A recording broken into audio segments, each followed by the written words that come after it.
31 অগাস্টের মধ্যে সারা দেশে 5 জুলাই থেকে 5 অগাস্ট পর্যন্ত ছাত্র জনতা এই গণ আন্দোলনে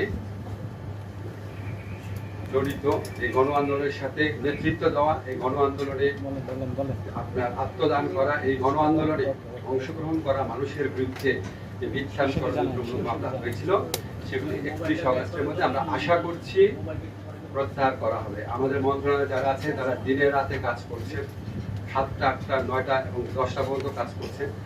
আমরা আমাদের মতো করবো, কিন্তু এটা শুধুমাত্র আমাদের মন্ত্রণালয়ের একটি বিষয় না, এটা আমাদের স্বরাষ্ট্র মন্ত্রণালয়ের সাথে কাজ করতে হচ্ছে। তারপর আমরা আত্মবিশ্বাসী 31 অগাস্ট সব মামলা প্রত্যাহার হবে। বৃহস্পতিবারের মধ্যে আশা করছি ঢাকা শহরে মামলাটা প্রত্যাহার করা হবে। আপনাদের সাংবাদিক কমিউনিটি, আপনারা সাংবাদিক রোজিনা ইসলামের বিরুদ্ধে জানেন যে কি মিথ্যা মামলা করা হয়েছিল। আপনারা জানেন যে মাহমুদুর রহমান মান্না, আমি এই দুটা